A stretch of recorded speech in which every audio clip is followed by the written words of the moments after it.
Hello, ഇതൊരു ചെറിയ sale video ആണ് കേട്ടോ. ബോഗൺവില്ലേൻ്റെ കാലാണല്ലോ ഇത് മെജന്ത കളറ് റെഡ് കളറും കൂടെ മിക്സഡ് ആയിട്ടുള്ളൊരു കളറാണ്. അതിൻ്റെ തൈകളുണ്ട് ധാരാളം കേട്ടോ. ഇത് നല്ലൊരു കനകാമ്പര കളറെന്നും പറയാം. അതിൽ വേറെ ഒരു കളറും കൂടെ വരുന്നുണ്ട് കേട്ടോ. എന്നിട്ട് അതിൻ്റെ നടുക്ക് ആ വെള്ള പൂവുണ്ടാവും. നല്ല ഭംഗിയാണ് കാണാൻ. ഓരോ തൈകൾക്കും 80 രൂപ 90 രൂപ നിരക്കിലാണ്. വലുപ്പത്തിനനുസരിച്ച് 80 രൂപേൻ്റെ തൈകളുണ്ട്, 90 രൂപേൻ്റെ. നല്ല ഹെൽത്തി ആയിട്ടുള്ള തൈകളാണ്.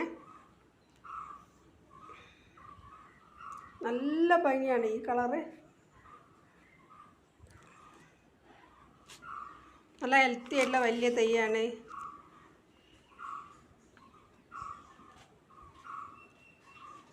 സീസൺ ആയാൽ നിറയെ നന്നായി പൂ കിട്ടും. അല്ല ഈ മഞ്ഞ കളർ ചെയ്യുന്ന നല്ല കാര്യമാണ്.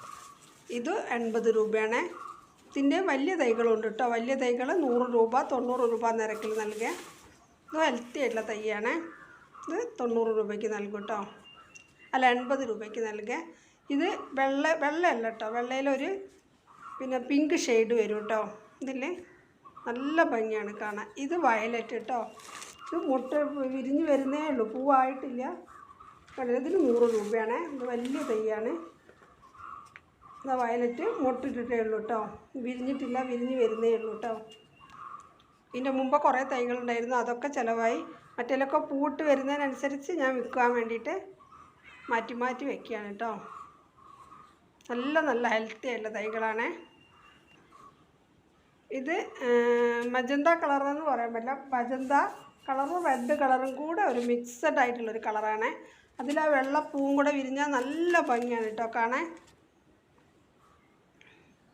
നമ്മൾ പ്രത്യേകം, ഞാൻ എല്ലാ വീഡിയോയിലും പറയുന്ന പോലെ, പ്രത്യേക കെയറിങ് ഒന്നും വേണ്ടാണ്ട്, ഫംഗസോ ഒന്നുമില്ലാണ്ട് നമ്മളെ വീട്ടിൻ്റെ മുറ്റത്ത് പൂവുണ്ടാകുന്ന ഒന്നാണ് ബോഗൺവില്ല. ഇത് ഓറഞ്ച് കളർ ചെമ്പരത്തി കേട്ടോ. ഹെൽത്തി ആയിട്ടുള്ള തൈയാണ്. 50 രൂപയ്ക്ക് ഈ തൈ നൽകും കേട്ടോ. നിറയെ പൂവുണ്ടാവും. മഴക്കാലം വേനൽക്കാലം എന്നൊന്നുമില്ല, എല്ലാ കാലവും പൂവുണ്ടാവും. ചെമ്പരത്തി അങ്ങനെയാണല്ലോ,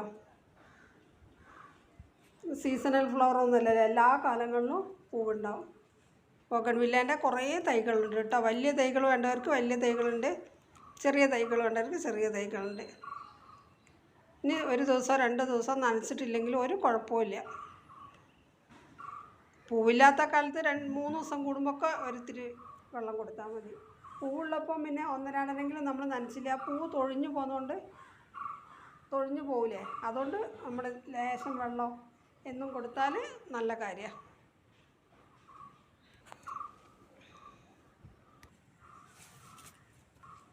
പിന്നെ ബാൾസം ചെടീൻ്റെ കട്ടിങ്സ് വേണ്ടവർക്ക് കട്ടിങ്സ് ഉണ്ട് കേട്ടോ. 6 കളറ് കട്ടിങ്സിൻ്റെ വീഡിയോ കണ്ട എല്ലാവർക്കും ഒരുപാട് താങ്ക്സ്.